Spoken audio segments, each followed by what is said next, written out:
세금에 관한 논쟁. 가이사의 것은 가이사에게, 하나님의 것은 하나님께 바치라. 마가복음 12장 17절 말씀. 충성스러운 유대인이 황제에게 세금을 바쳐야 하느냐 마느냐 하는 문제는 당시 논란이 분분하고 민감한 정치적 이슈였습니다. 한쪽 극단에는 주 6년 로마에 맞서 반란을 일으킨 갈릴리인 유다 같은 열심 당원들이 있었습니다. 이들은 로마인들에게는 아무것도 바치지 말라를 슬로건으로 내세웠습니다. 반면 그보다 훨씬 온건한 바리새인들은 세금 징수를 억울하게 생각하면서도 정당화했고, 헤롯 왕의 지지자들은 세금 정책을 지지했습니다. 세금 정책에 대해서는 의견을 달리하면서도 예수님을 반대하는 데는 뜻을 같이 했던 몇몇 사람들이 예수님께 와서 그분을 골탕 먹이려고 질문을 던졌습니다. 가이사에게 세금을 바치는 것이 옳으니까 옳지 아니하니까? 이는 예수님을 진퇴양난에 빠뜨렸습니다. 옳지 않다고 하면 즉시 체포될 것이 뻔하고 옳다고 하면 대중의 지지를 잃게 될 것이 뻔했습니다. 예수님은 데나리온 하나를 가져오라고 하시더니 거기 새겨진 형상과 글이 누구의 것이냐고 물으셨습니다.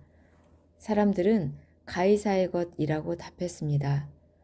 동전에는 당시 황제였던 디베류의 형상이 있었고 라틴어로 이런 글이 쓰여 있었습니다. 티베리우스 황제, 신성한 아우구스투스의 아들, 대제사장.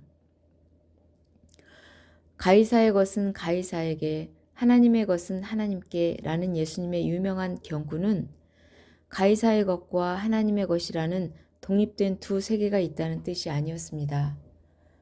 가이사에게 속한 모든 것이 궁극적으로 하나님의 것이기 때문입니다.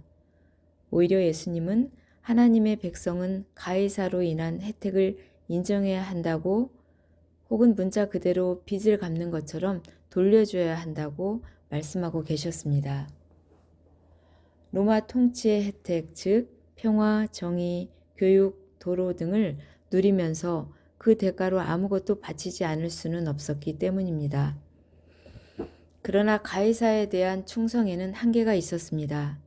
하나님을 경외하는 유대인이라면 황제 숭배에 동참해서는 안 되었습니다.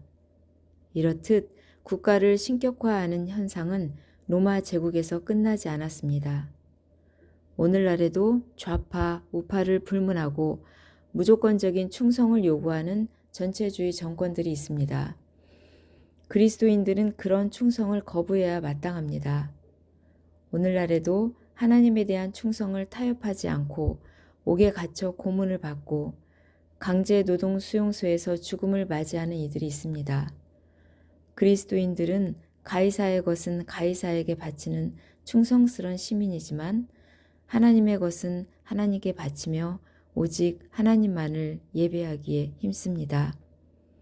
오늘은 마가복음 12장 13절부터 17절을 읽고 묵상하시기 바랍니다.